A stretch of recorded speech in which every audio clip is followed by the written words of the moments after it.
अस्सलाम वालेकुम। उर्दू क्लास में आप सबका इस्तकबाल है। तो बताइए आज का हमारा मौजू क्या होने वाला है। जी हाँ, आज का हमारा मौजू है 12वीं जमात का उर्दू सब्जेक्ट का सिलेबस।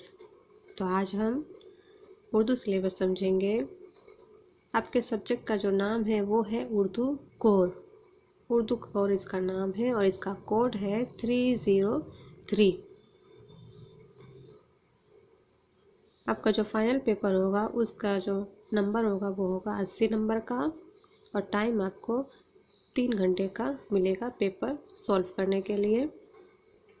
तो चलिए अब आते हैं मेन पेपर की तरफ कि आपका पेपर जो है वो किस हिसाब से होगा। तो ये दो पार्ट में डिवाइड होंगे आपके, पार्ट ए और पार्ट बी। दो पार्ट में आपके पेपर होंगे। पार्ट ए जो होगा वो 40 मार्क्स का होगा, MCQs यानी मल्टीपल चॉइस क्वेश्चंस पर मबनी होगा। ठीक, अब ये जो पार्ट ए है वो 3 छोटे छोटे पार्ट में डिवाइड है।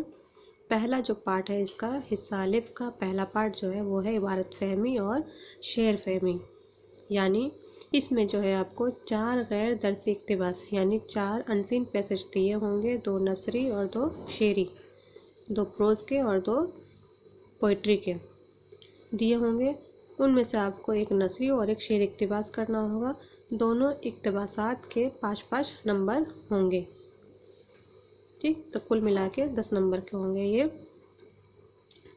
इसमें भी 2 ऑप्शन होगा और इसमें भी 2 ऑप्शन होगा। इसमें से एक करना है और इसमें से एक करना है आपको। तो कुल मिला के आपके हो गए 10 नंबर। हर इक्तिबास में इबारत फहमी और शेर फहमी से मुतालिक एक जुमले पर मुश्तमिल जवाब वाले सवालात दिए जाएंगे। अब ये सवाल कैसे होंगे, उसमें वो सवाल होंगे कि उसका जवाब आपको एक सेंटेंस में ही देना होगा, यानी एक जुमले में आपको अपना जवाब ख़त्म करना होगा। उसी हिसाब से ये सवाल देंगे। ठीक है, अब आते हैं इसके हिस्सा अलिफ का बे पार्ट पे जो होगा अमली क़वायद यानी ग्रामर। ग्रामर इसमें होगा आपके, और ये ग्रामर होंगे आपके जो सबक है उसमें जो शामिल ग्रामर थे वो उसी ग्रामर में से आपको दिए जाएंगे। तो ये कुल होंगे आपके 16 नंबर के ग्रामर वाले सवाल। देखते हैं, जिनके सवालों के मजमूई तादाद 30 होगी 14 इजाफी सवालों के साथ। तो देख रहे हैं आप कि आपको कितना ज़्यादा इसमें चॉइस मिला है। 30 सवाल पूरे होंगे, करने आपको सिर्फ कितने हैं 16। तो बहुत ज़्यादा चॉइस है, बहुत ज़्यादा ऑप्शन है सवाल के लिए आपको चूज़ करने के लिए। तो इसमें आपके पूरे 16 नंबर आने चाहिए और आने भी चाहिए, क्योंकि इतना ज़्यादा चॉइस कहीं नहीं मिलता। और अगर आपको मिल रहा है तो आपके पूरे मार्क्स इसमें आने चाहिए। और ये 10 नंबर भी आपके आ सकते हैं, क्योंकि ये पैराग्राफ है और पैराग्राफ में से ही आपको जवाब ढूंढ के लिखने होते हैं, तो कोई मुश्किल वाली बात नहीं है। तो अगर आपने ये सही कर लिया और ये सही कर लिया पूरा तो आपके 26 नंबर आ जाएंगे। ठीक, अब इसका हिस्सा अलिफ का जो थर्ड पार्ट है उसको देखते हैं। इसमें भी आपको क्या है, इसमें भी 2 आपको इक्तिबासात दिए जाएंगे, यानी 2 पैराग्राफ दिए जाएंगे, एक नसरी और एक शेरी। दोनों इक्तिबासात 5-5 नंबर के होंगे। ठीक, नसरी इक्तिबास 150 से 200 अल्फाज पर मुश्तमिल होगा और शेर इक्तिबास में 2 बंद 5 नंबर अशार दिए जाएंगे। हर इक्तिबास में इबारत फहमी से मुतालिक सवालात दिए जाएंगे। तो ये भी कुल मिला के आपके होंगे 10 नंबर के, 5 नसरी और 5 शेरी। ये होगा आपकी बुक में से, ये अनसीन था, ये आपके बाहर से आया था, आपकी किताब का नहीं था। ये आपकी किताब में से एक पैराग्राफ दिया जाएगा और एक शेरी इक्तिबास दिया जाएगा, यानी नज़्म या नज़्म में से दिया जाएगा। ठीक, तो ये भी आप आराम से कर सकते हैं, सॉल्व बआसानी कर सकते हैं इसको। अब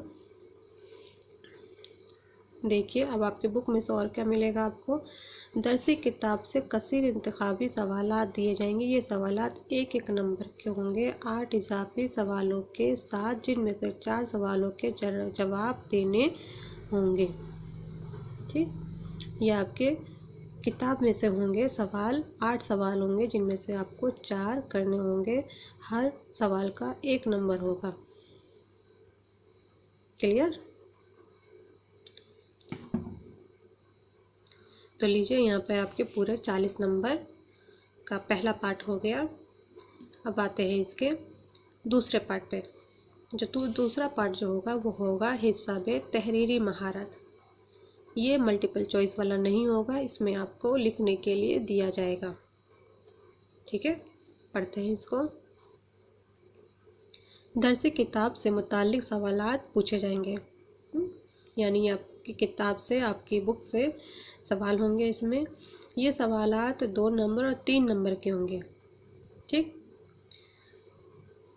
एक 2 नंबर का होगा और एक 3 नंबर का होगा। 2 पार्ट में सवाल होंगे इजाफी सवालों के साथ। इसमें भी आपको ऑप्शन मिलेगा, जिनमें से 2 नंबर के 4 सवालात करने होंगे।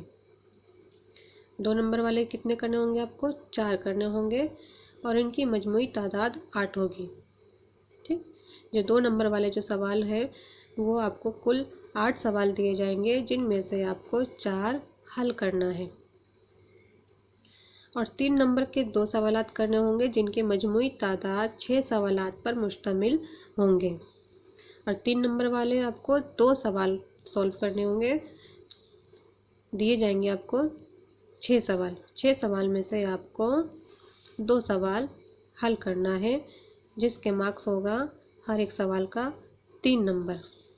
3 नंबर का एक सवाल होगा, कुल मिला के 2 सवाल करने हैं, यानी 6 नंबर के ये वाले होंगे, और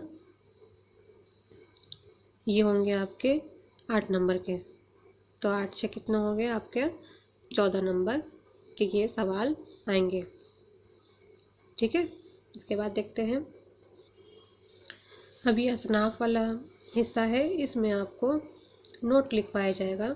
नोट लिखने के लिए दिया जाएगा, इनमें से पहला है मज़मून, इंशाइया, अफसाना, मकतूब निगारी, ड्रामा, नावल, मसनवी, नज़्म, तवील नज़्म। ये सब आपकी किताब में है।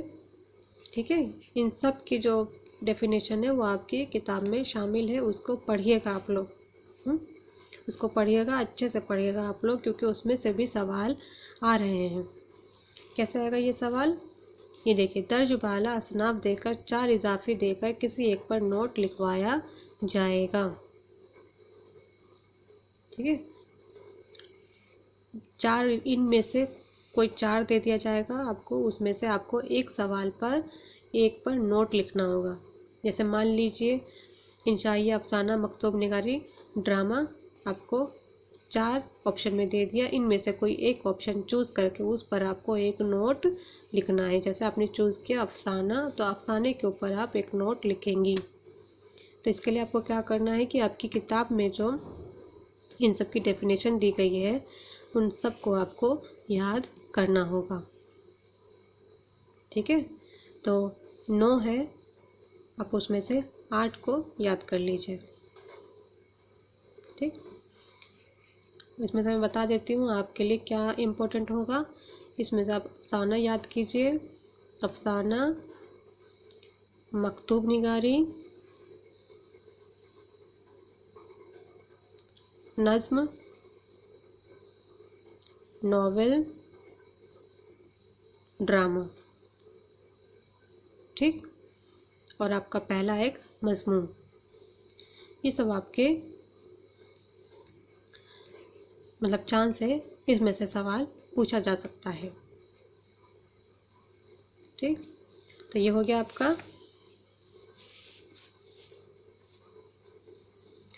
अब आते हैं, ये आपके कितने नंबर का होगा देख लीजिए नंबर। ये नंबर होगा आपके 6 मार्क्स का। 6 मार्क्स का ये सवाल होगा आपके। तो ये 6 मार्क्स का हो गया आपका। उसके बाद ये होगा आपका दर्सी किताब में दिए गए नसरी असबाक का खुलासा मरकज़ी ख़याल वगैरह में 4 उन्वान देकर किसी एक पर नोट लिखवाया जाएगा। यानी आपका सबक का खुलासा होगा या मरकज़ी ख़याल होगा, उसमें से 4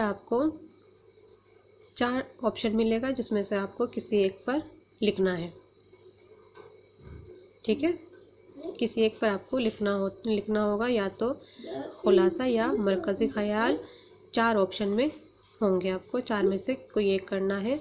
ये होगा आपके 5 नंबर का, ये सवाल आपके 5 नंबर का होगा। ये बहुत ही इम्पोर्टेंट है, ये आप अच्छे से कर भी सकते हैं क्योंकि खुलासा भी आपको पता है कैसे करना है। अगर आपको सबक याद है, कहानी याद है, तो आप आराम से उसका खुलासा कर लेंगी, और मरकज़ी ख़याल भी। ठीक है, अब आते हैं इस पर। दूसरा क्या पूछ रहा है हमसे, दरसी किताब में दिए गए शेरी असबाक का खुलासा मरकज़ी ख़याल मकासिद पैगाम शायर के हालात ज़िंदगी में 4 उन्वान देकर किसी एक पर नोट लिखवाया जाएगा। तो इसमें से क्या करना होगा आपको, इसमें आपके शायर के हालात ज़िंदगी के बारे में आएगा।